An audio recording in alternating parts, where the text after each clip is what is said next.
fellow fan geeks, it's your fangirl Tally, and it's time for some Elden Ring's lore. And VaatiVidya's, according to Alexa. That's how you pronounce it. I spelled it, she told me. I'm trying here, guys. I'm sorry. It's going to be explained to me.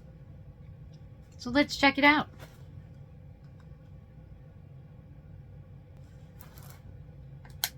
In the lands between. It begins in the cosmos, far away, with an outer god called the Greater Will. There are a lot of outer gods mentioned in Elden Ring. You can think of these kind of like the Great Ones of Bloodborne. They're distant beings, they're all-powerful, and they're quite unknowable by design. But many of these outer gods want to make their presence felt in the world. The Greater Will maybe most of all. To this end, it sent a golden star hurtling towards the lands between. The Elden Star's incantation tells us that this golden star was bearing a beast, an Elden beast. The Elden Remembrance calls it a vassal beast of the Greater Will. If you didn't know, a vassal is someone who holds land on behalf of their overlord. Obviously, this is fitting in this case, because the Elden Beast occupied the lands between on behalf of the Greater Will, and was a living incarnation of the concept of order. As such, this beast would later become the Elden Ring.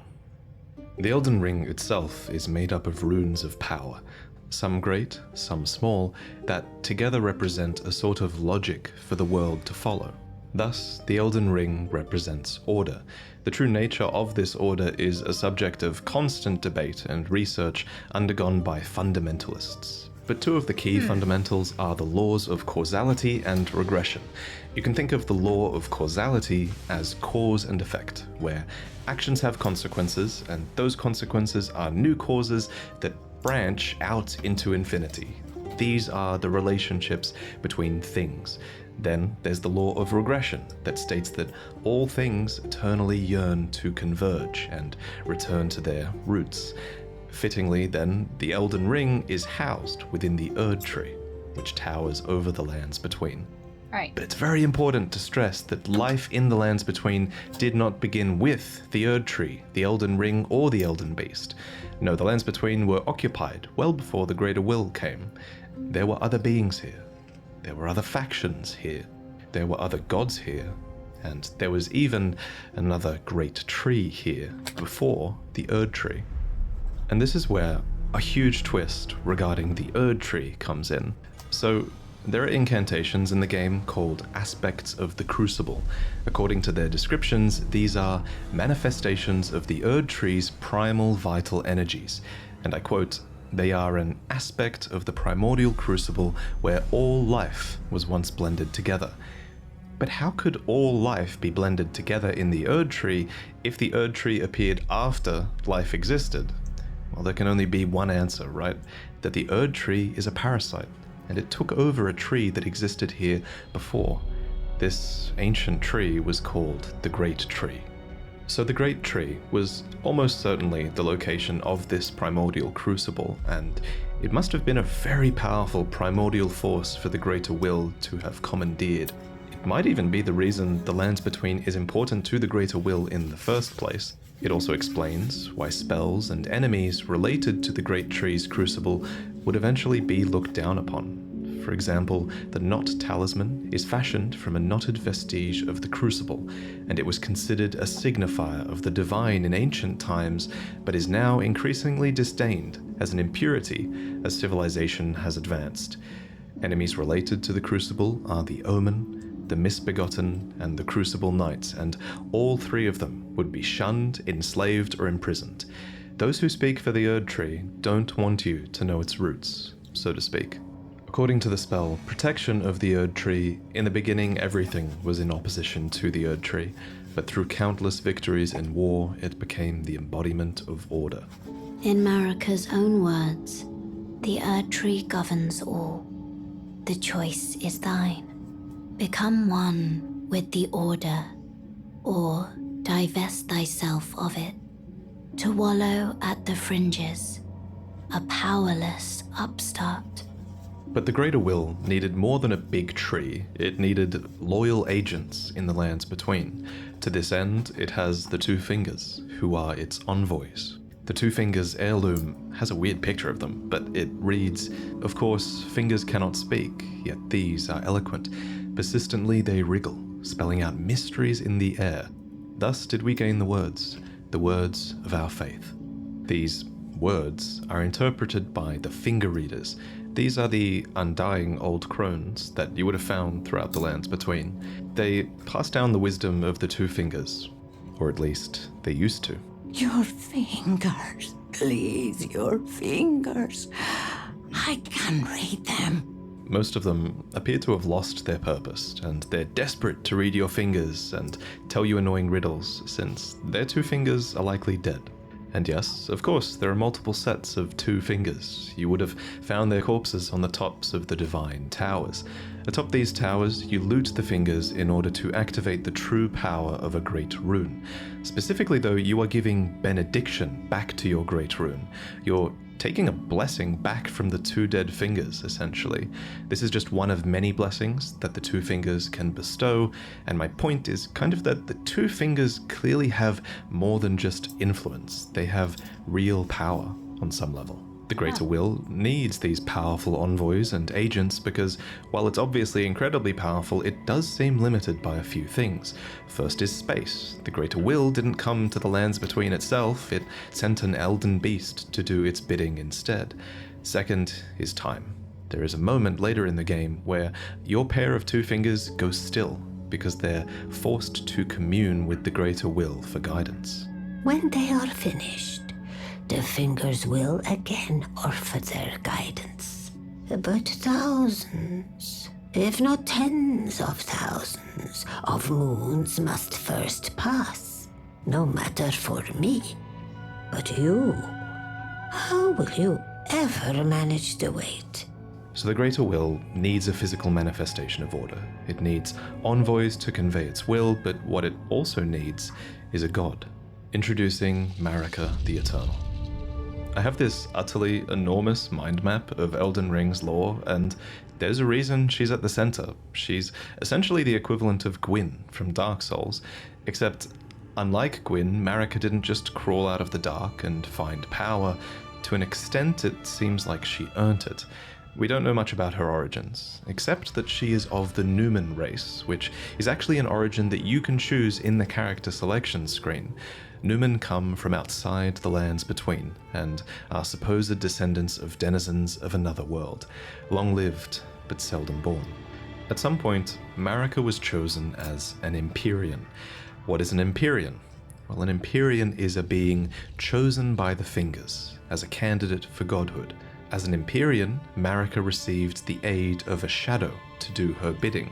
So what is a shadow? Well, it's a wolf, shadowbound to its Empyrean by the Two Fingers. Lunar Princess Rani is another example of an Empyrean with a shadowbound beast. You would have met Blythe. These creatures are the Empyrean's very own shadow. They are completely loyal to their needs and, by definition, incapable of treachery. Marika's shadow was a beast called Malakath.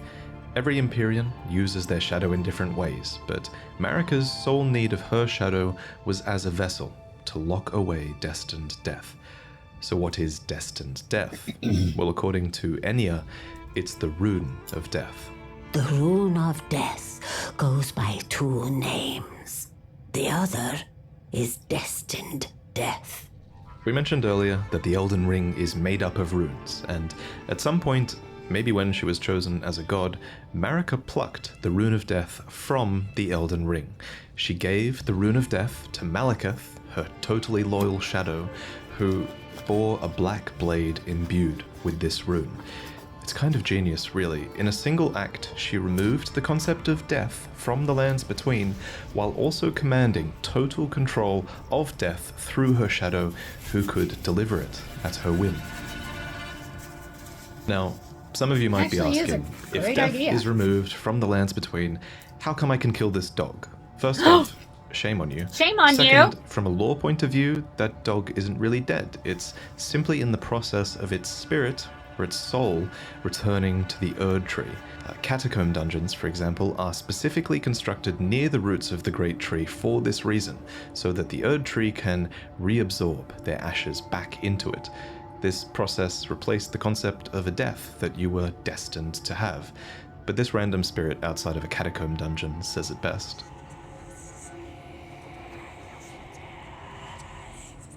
As another example of this theory, when you kill a major boss, you receive a remembrance of them.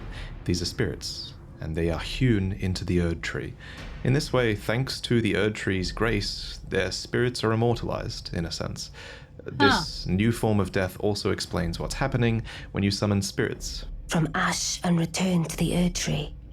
However, some spirits never return to the Erd Tree, and they rise within death as corpses or skeletons instead.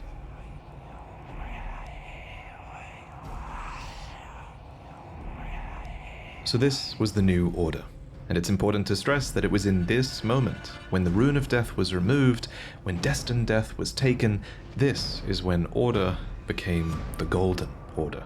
The forbidden shadow plucked from the Golden Order upon its creation. Specifically, this was Marika's Golden Order. So not only did she become a god and a vessel for the Elden Ring, she became renowned as Marika the Eternal for her removal of destined death. It was a huge part of her character and her reign as well. However, Marika had more than just death to conquer. She had wars to fight, as the world was occupied by many forces that could threaten her Golden Order. There was war with the Stormlord, who likely ruled over Stormvale, and there was a war with the Giants, who were masters of a flame that could burn the Erd Tree. There was war with the ancient dragons, who incidentally had stones that could twist time and thus slay a god.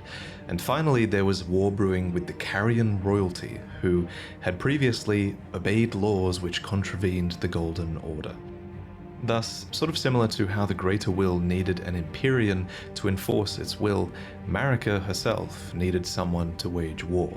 So, there was to be a husband, a consort, an Elden Lord.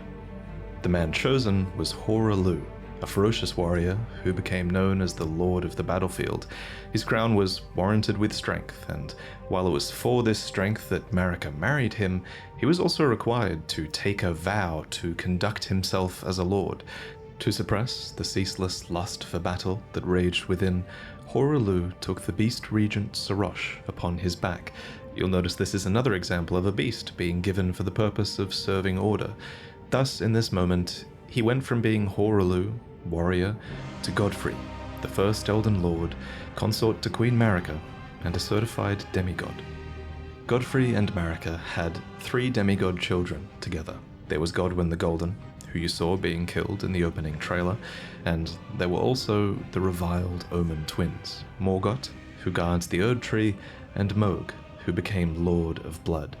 You might think that Godric was another demigod child, but he actually wasn't. Instead, he was probably descended from Godwyn. Anyway, we'll talk about the demigods more in detail in another video, so subscribe for that.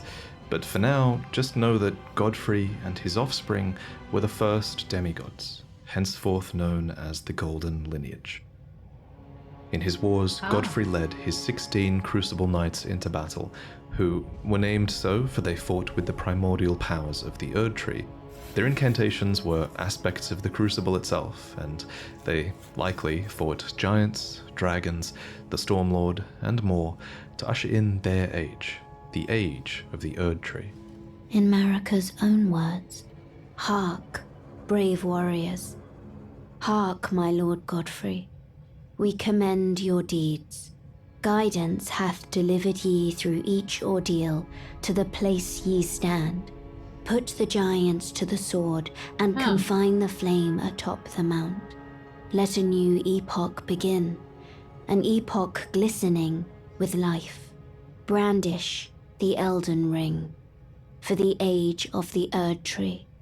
The Erd Tree would go on to be largely seen as a blessing for all of those in the lands between, especially those close to it in Leyndell, the capital city of the Erd Tree. The tree bestowed blessings. For example, the dew that dropped from its branches were like jewels. It loomed overhead as a constant reminder of order, and its roots reached far and wide.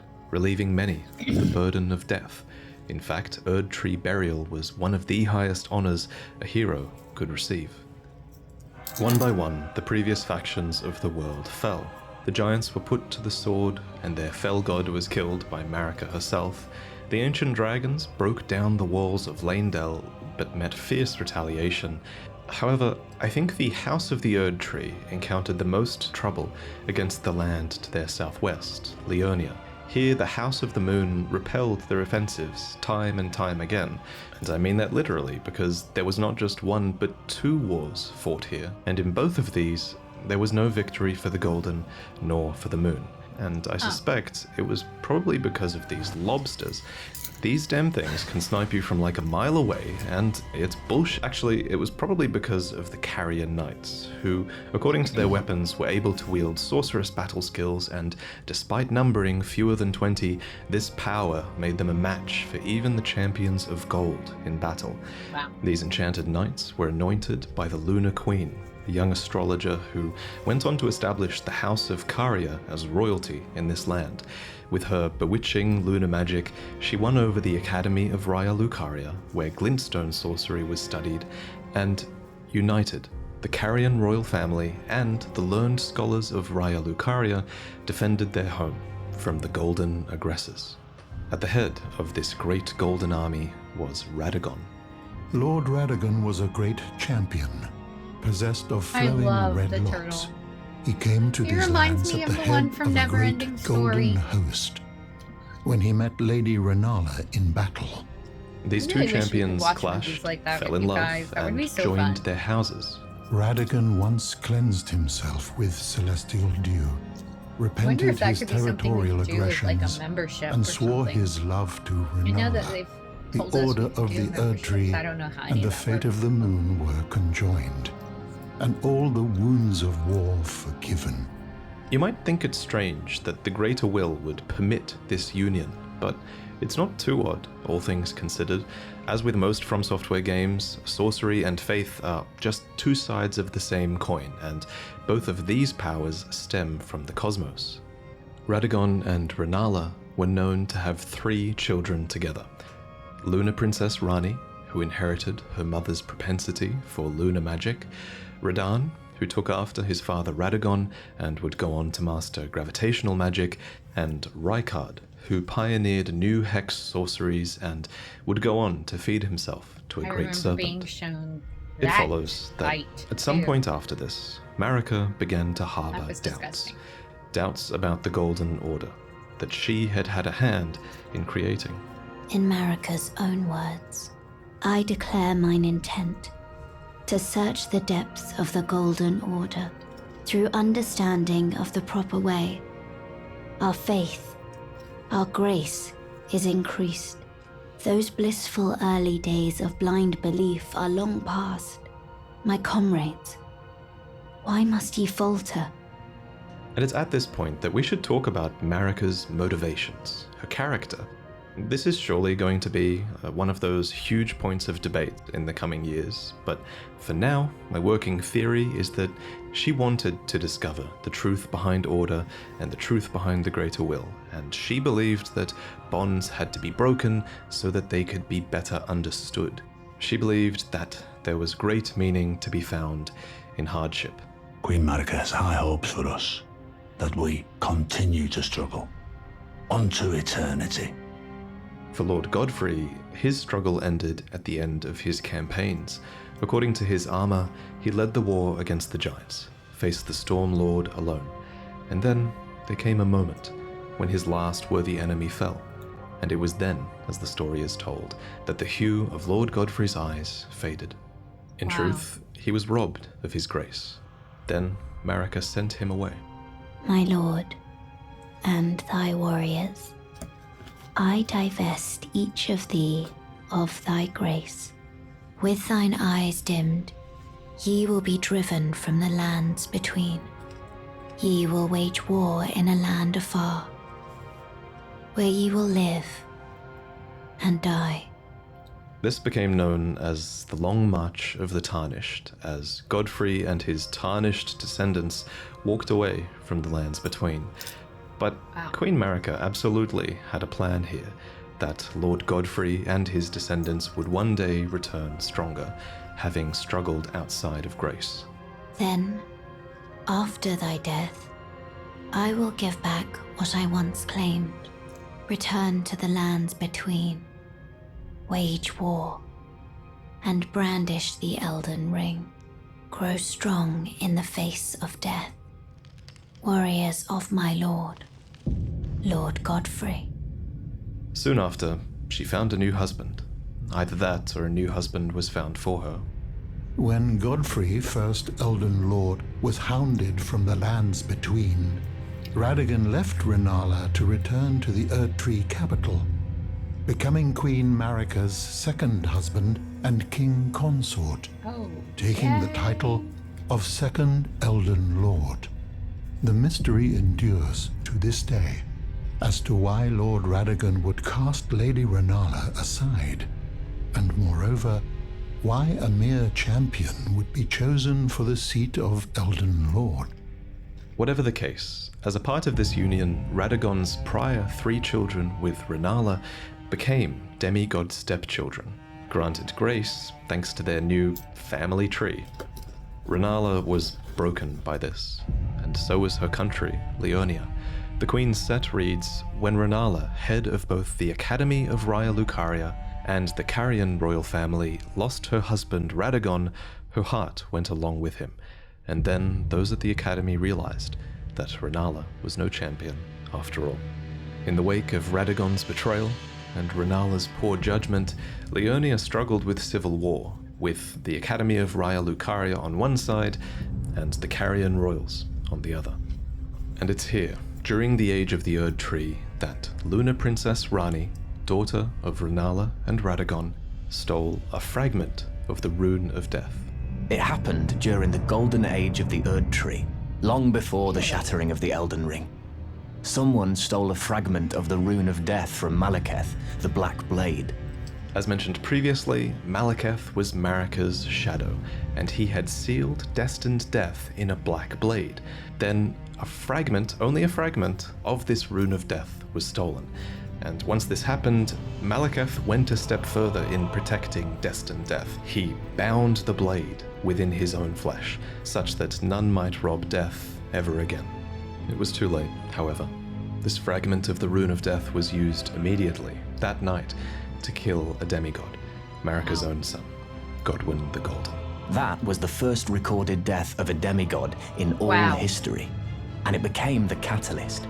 Soon, the Elden Ring was smashed, and thus sprang forth the war known as the Shattering. Now, there is a lot of really credible evidence that Marika was behind this plot to have a fragment of the Rune of Death stolen. There's also a ton of evidence that Marika is behind the entirety of your tarnished quest, but we'll talk about that in another video. For now, all you really need to know, in terms of the timeline at least, is this. After the marriage of Marika and Radagon, and after a fragment of the Rune of Death was stolen, Marika went on to shatter the Elden Ring, and Radagon attempted to repair it, to no avail. The Elden Ring had been broken into runes, some great and some small. You know, it's said that Lord Radagon harbored a secret. A famed sculptor of the Erdtree capital was once summoned to render Lord Radagon's likeness in giant stature, when he glimpsed the skeleton in Radagon's closet. And as such, it's said the great statue harbors his secret too. Of course, the huge twist in Elden Ring is that Radagon is Marika, or depending on what you believe, he became her, for she knew it was going to happen. In Marika's own words, O Radagon, leal hound of the Golden Order, thou art yet to become me. Thou art yet to become a god. Let us be shattered, both. Mine other self. You can tell when From Software is keeping something a little bit open-ended, and of everything in Elden Ring's lore, this will also go on to be one of the biggest unknowns as we move forward. For example, the wording, thou art yet to become me, reinforces that Marika and Radagon were two separate entities before the Shattering. Okay. However, in So before contrast, the there is shattering. also evidence that Radagon was Radagon. always part of Marika. For example, Enya says that The demigods are each and all the direct offspring of Queen Marika. but how can this be if Radagon married Renala and had those demigod children? Right. The only way that makes sense is if Radagon was always Marika and he just went over there to seduce Renala long ago. I'll present more concrete theories in the future, but on this matter, the most important thing is, what do you think? While you can Sounds figure out like a ton Marika of Elden is Ring just story, playing Zeus. not all of it is open to interpretation. one horny Certain little things god. are, and this is one He's of them. just out And there your diddling interpretation every is a big human part he of could what find. makes this story special. At any rate, the union of Radagon and Marika seems to be a union of two fundamental opposing laws of the Golden Order. We mentioned these laws earlier, actually. There's the law of causality, and Marika is an agent of cause and effect. And there's the law of regression, as Radagon is a character who aspires to be complete and regress together. So I have a theory that forcing these two beings that represent these concepts together would have corrected Marika's deviance. But even so, she was imprisoned in the Erdtree for the crime of the Shattering. Marika's trespass demanded a heavy sentence. But even in shackles, she remains a god and the vision's vessel.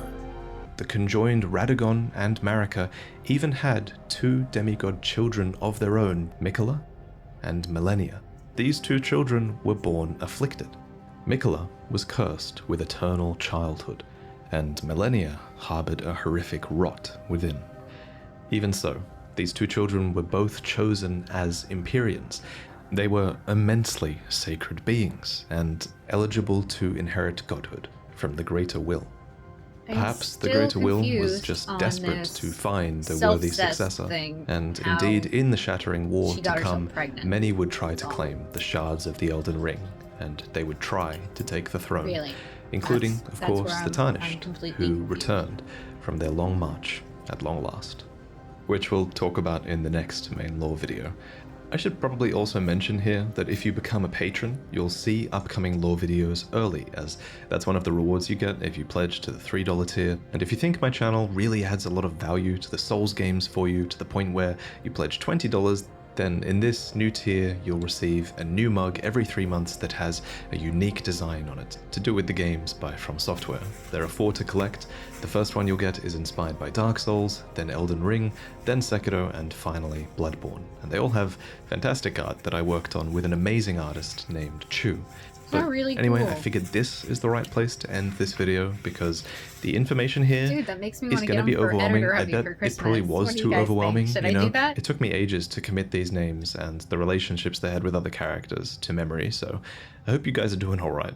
One thing that helped me a lot was that we designed an enormous mind map with I still pretty can't much believe all of Elden that Ring's lore, all of its item literally, descriptions, guys, all of its dialogues, it's like all of the relationships between characters that we can think of. We added all that of this map together, reminds and me it helped of a ton in like learning about European the story history and visualizing class it all. where And they one show day you I will make the this asset available to you all because I think connect the after dots doing it, I for think this Roman is the emperors quintessential way to piece pharaohs together the in story. Egypt. And I think they're like giving you guys this how asset they all eventually connect to each other will and make that accessible for people. So I'm really excited about that. I want to thank Absa and Zard for accepting the paid task of helping me put all the raw data into this mind map so that I could better understand everything. That is insane. I want to thank Paragod for That is- fulfilling all it's of my so footage great. requests and This is a creating so many beautiful, cinematic beautiful, scenes for this video and for you all to enjoy.